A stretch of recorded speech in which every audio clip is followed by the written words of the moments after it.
Now, let's be honest. Part of why our debt crisis is so bad is that some folks make reckless decisions, racking up big credit card bills by purchasing flat-screen TVs or other luxury goods that they know they can't afford.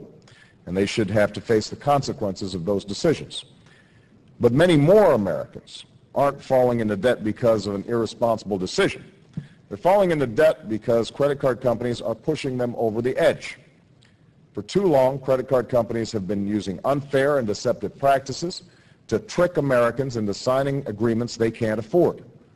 The contracts you sign when you get a credit card have gone from being one page long a few decades ago to more than 30 pages long today. They're often filled with traps and fine print that only a credit card executive could understand. And these companies have been crossing the line to boost their bottom line. Rather than stop this outrage, Washington has let them get away with it. And it's no wonder, because the credit card companies have spent millions in recent years financing political campaigns and lobbying Congress to get laws written to their liking. In the first quarter of this year alone, one such industry group spent nearly $800,000 on lobbying. And this has to stop. We cannot let the rules of the game continue to be rigged against ordinary Americans. We need a president who will look out for the interests of hardworking families, not just big campaign donors and corporate allies.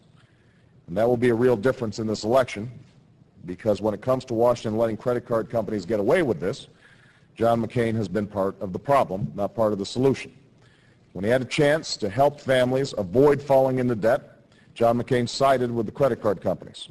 When he had the chance to protect teenagers and college students from deceptive credit card practices, he sided with the credit card companies. And when I fought against the credit card industry's bankruptcy bill that made it harder for working families to climb out of debt, he supported it. And he even opposed exempting families who were only in bankruptcy because medical expenses they couldn't pay. Just look at the proposal he's been making on this campaign. He's calling for nearly $2 trillion in corporate tax cuts over the next decade.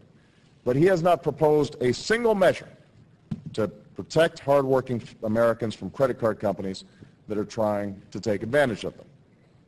That's not the kind of change that people I meet are looking for. They're looking for a president who will fight for them and restore fairness to our economy. That's the kind of president I intend to be. I'll put a middle-class tax cut in the pockets of hardworking families, a tax cut that will give 95% of all families $1,000 in relief. I'll eliminate income taxes for seniors making less than $50,000 a year. And I'll protect the rights of ordinary Americans by cracking down on companies that are trying to deceive them.